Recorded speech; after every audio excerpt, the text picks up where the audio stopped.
I got a game for you to play, but let me give you some context real quick. In case you can't already tell, I think that games media is extremely important to the ecosystem of the industry. Whether it's physical or digital, or whatever else it can be, I've made a vow to support that avenue of games discussion wherever I can find it. That means I've been more intentional about the gaming media I consume.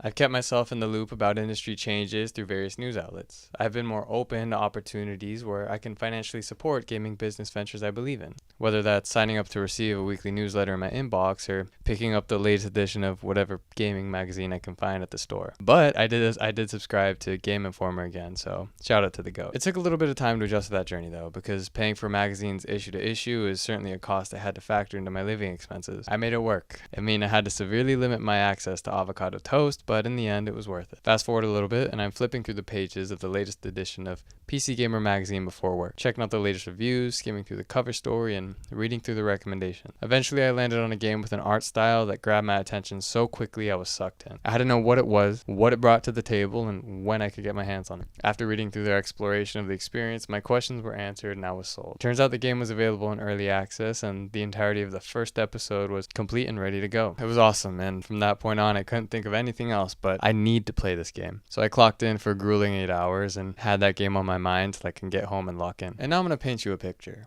Think old comic books from the 50s and 60s, classic detective comics dripping with mystery, action, and high stakes. Think film noir and the timeless tale of a grizzled old private eye with a chip on his shoulder, smoking cigarettes and knocking back whiskey to numb himself to the pain of the world. And think Watchmen, a classic story that brought superheroes into the realm of reality, shining light on the uglier side of humanity and what we might miss if we put fallible human beings on a pedestal. Now imagine you get to participate in all of this. That's Fallen Aces. It's a little bit of everything, it still finds a lane it can occupy by itself. And now I just want to say I'm in love with the immersive sim genre of video games. Since I was younger, it was the one genre that I really connected with, and that was before I even knew what to define this type of game as. And I really feel like this definition is fluid. I mean, there's really no one way to define it aside from a few key things. Freedom of approach, diegetic story elements, and player agency. That's how I see it, at least. And I think Fallen Aces has these unlocked. Freedom of approach, let me just skip this door entirely and hit that event instead. Diegetic story elements, let me read this note real quick and see what kind of secrets it has in store for me. Player agency, well, I can knock this guy out and put him in a sleeper hold or feed him to the fishes. Tough call. Sure, you can argue that in this game the systems are stripped back a little bit compared to its contemporaries, but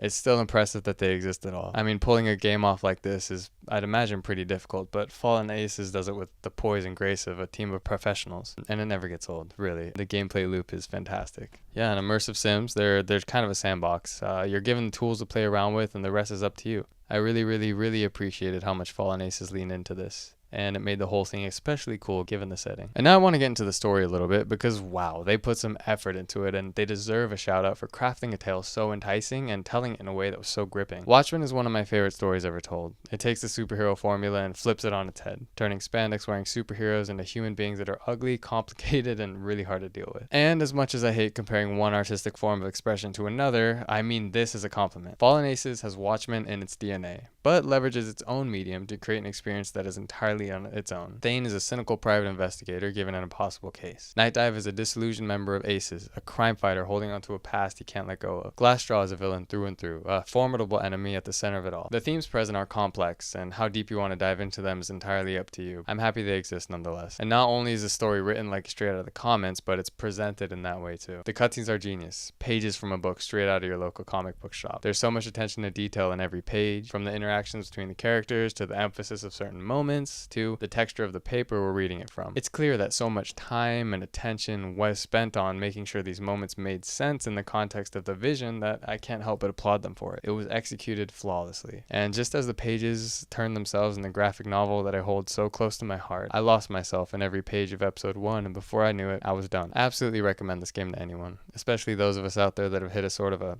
gaming slump.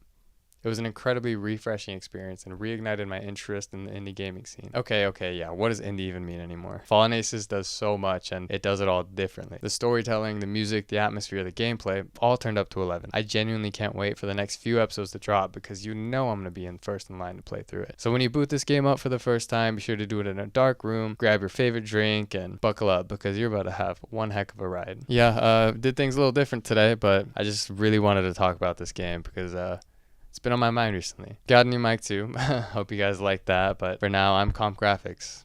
See you in the next one.